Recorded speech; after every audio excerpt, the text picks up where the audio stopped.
So with the near release of Ready or Not, I thought we should go back and have a look at the original SWAT games and show some appreciation for them. Also because the game costs $150, and while I want the best for you guys, I just don't have that money lying around. But SWAT 4 is a tactical shooter.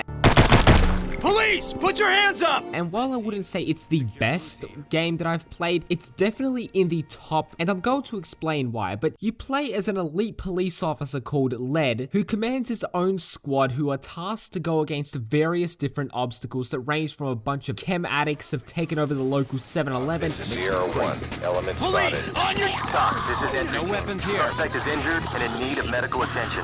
Police, put your hands up! This will be over soon. All the way up to North Koreans. Well, it isn't explicitly said that they're North Korean, but I mean, who else would attack a hospital with a South Korean delegate in it? But these people hold a hospital hostage, and rather than amateur druggies with no body armor and weak pistols, instead you have to deal with highly trained terrorists with body armor that are resistant to certain types of bullets and equipment. But no matter what it takes, you must restore law and order, whether that means pepper spraying civilians so they listen to your commands, and using a stun gun on the elderly and giving them a heart attack. You must do whatever it takes. I also feel the need to say that this isn't the base SWAT 4 game. I am running the SEF mod, which is something you need to get if you get this game, but the SEF mod is mandatory. It's like playing Fallout without any mods. You know, it is playable, but you are missing out on an even better experience, such as native 1080p, more customization elements, and it also doesn't look like someone smeared Vaseline on my screen because the textures are outdated and they weren't made to go to 1080p, so the mod fixes all these issues. But what is it about SWAT 4 that makes it so damn good to play? I want to first start off with the atmosphere of the game, and it nails it perfectly. Graphics, yeah, I mean, the game is older than the average Fortnite player. Don't expect Crisis levels of detail. They can't really talk about the graphics of an older game and say, oh, they don't look as good as the games today. That's stupid. But the atmosphere it's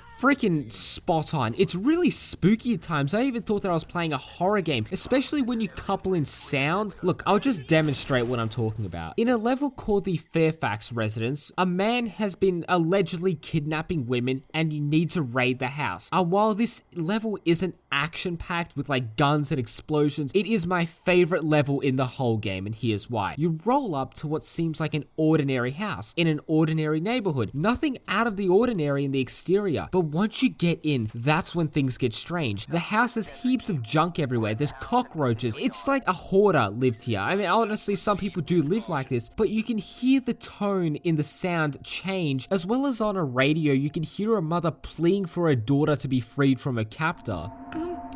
I would just like to say, Melinda, if you can hear me, honey, I love you very much.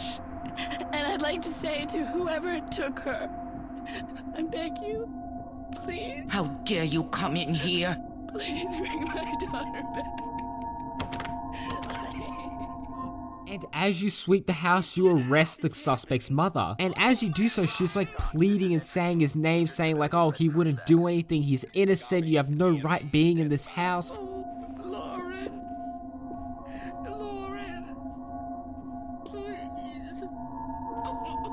Which, she's wrong, we got a warrant. But you sweep the top floor, no suspects, no hostages, and then you go lower, down into the basement. And that is when you see the horrors of what is inside a seemingly normal house in a normal neighborhood. But you find the victim and the suspect, and the scene is just horrifying. He's been making molds or face masks out of his hostages. And to add on to this, we find out that in the pre-mission briefing that this sick son of a bitch has mutilated the bodies of his victims so badly they couldn't even get a DNA match. But you encounter him and he's erratic, he's mentally ill, you don't know how he's gonna react. Sometimes, or most of the time, he points his gun at you and shoots you. On a very rare occasion, he'll actually listen to your commands. But it doesn't end there. You find a secret tunnel, and at the end of the tunnel you find a room, and in there You find the last suspect that you came there for. But another good example is when you raid a religious cult, and in the pre-mission briefing you were told to keep an eye out specifically for children, and as you sweep the area you see a room that children were definitely living in, but where are they? Obviously you can't have a video game with children in them because freaking ratings and the Australian government and stuff, but use your imagination, right? You wonder where they are. Are they okay? Are they dead? Are they alive? And I don't think I have ever played any other video game that has given me more chills than what I'm about to show you. You make your way down a dark hallway, you see stars on the walls like those childish things where they illuminate in the dark. You make your way down a dark basement, and then you uncover what is just absolutely horrifying. You find mass graves, even a body bag that belongs to a child. And even when you radio this into the talk, even he sounds so uneasy, because usually he says, roger that, notifying the EMTs, but this time he says notifying the morgue, and you just hear it in his voice, the subtlety of how uneasy he is.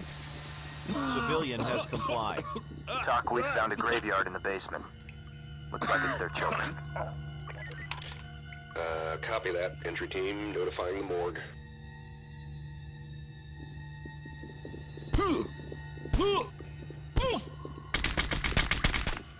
Tie him down. Mother of Copy. God. On it.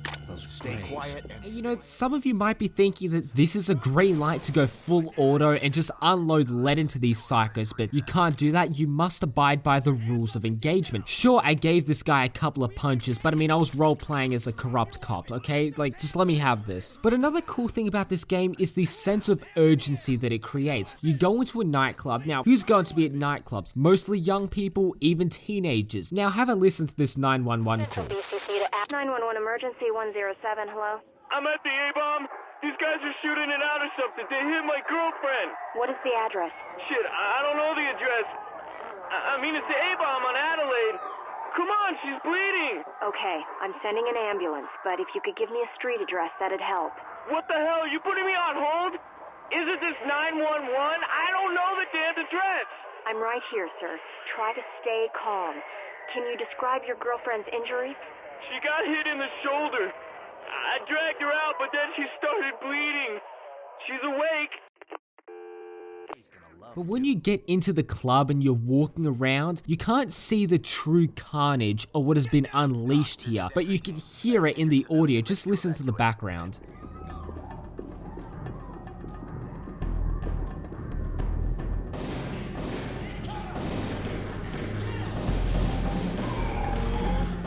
we've got company. Get those hands up! Entry team to talk. We have a suspect down. Entry Roger. team to talk. Waiting for your We've all got a clear. wounded civilian. Roger that. EMTs standing by. But one fantastic thing is the briefing section before you actually start the missions. Sometimes you can have a 911 call and it can add to this sense of urgency. And it can also give you key pieces of information such as how many suspects, civilians, types of weapon and armor, as well as you'll get briefed and have a map of the area you're going into. Usually if you have a warrant or if the raid is pre-planned, you'll have a very detailed schematic of the environment you're going into. But if you're doing a rapid response incident such as a shooting, you're going to get a very rough draft of what you're going into. You can also select different loadouts that are tailored to different scenarios. Going against heavily armored opponents, you can take high caliber full metal jacket weapons. Going against poorly armored people, you can take a submachine gun with hollow points. You can also take tasers, paintball guns, grenade launchers that can launch flashbangs, stingers, and my personal favorite, CS gas. You can be as lethal and non-lethal as you like, as loud or as stealthy as you like. The choice is yours. You can even select the breaching method if you want to go quietly with the lockpick, loud and proud with the frickin' shotgun, blast the door off, or even use C3 or C5, fucking explosives. But the cool thing is that the spawn points of the civilians, hostages, suspects changes every time you play a map. So you can't just go in knowing where everyone is every single time and just speedrun it. You are going into an unpredictable scenario every single time you play a level. Sometimes there are more enemies that spawn, sometimes there are less. but you are put in scenarios where you have to react in milliseconds. Whether a suspect has the gun raised at a hostage, you need to be able to take the shot and not get too close. You open a door, you better make sure to check the corners. Even when you are screaming at a suspect to drop their weapon, there is always the chance that they can raise their weapons and hit you. And this is also seen with unpredictable opponents such as the Fairfax Residence, like I mentioned. If someone's on drugs or mentally ill, they are a lot more erratic and unpredictable. Even people who are a part of the cult, the civilians, are more likely to not listen to your commands, and you will need to use less than lethal means, whether that means punching them, pepper spraying them, gassing them. Obviously this isn't realistic. A real SWAT officer went over and said, no, you'd never do that. Obviously you'd never fucking pepper spray a civilian, but no, actually no, I take that back. But you need to be methodical and take your time. There's no penalty for being slow, except on the level with the bomb countdown and this train station one where suspects start fleeing and you lose points for it. But you need to treat every room as a section. Look under the door, decide which grenades you want to use, have a mental image of where the suspects are. But you know, speaking of AI, the game is very old and they can be a little strange and frustrating at times. Like you're pointing a gun at someone, or better yet, you're peppering them with pepper balls and they just run away in the most ridiculous fashion. Like they don't even run fast, and even if someone were to raise their gun at you, and I've seen so many videos like coming from America, people reaching for their pockets and getting mag dumped. In this game it's different. Someone raises the gun at you, even they start shooting at you, sometimes you'll shoot them back and you get penalized for it, and obviously the game is a little bit iffy in that regards. Also, your squad mates can be like a Fallout companion and just block the doorway. You know, you just need to give them a couple of punches to let them know to get the fuck out of the way. But in terms of gunplay and movement, it can be a little bit stiff. The movement isn't fluid by any means. Thankfully, the SEF mod kind of rectifies a couple of these issues, especially with the addition of ADS and some tweaks to weapons. Oh, you also need to reload each shotgun shell individually, and that can get pretty annoying, which is also why I don't really recommend you use shotguns. Also, the guns sound pretty bad. Like, it sounds like the pistols especially. It's as if someone put a silencer on them. All in all, this is still a fun game for you to get a couple of your mates. You know, you can mess around, you can be as serious or as stupid as you like. But nonetheless, I do look forward to Ready or Not. I just hope that it captures the same things that I love about SWAT 4, but you know, that's my opinion nonetheless. But if you want to see more game reviews, please do check out the playlist on the screen. But I do appreciate it if you made it this far into the video, because it really does help out the channel. Also, if you haven't already, leave a like on the video. But anyways, my name is Tan2, and I will catch you guys in the next video. Oh god. That was bad. Peace.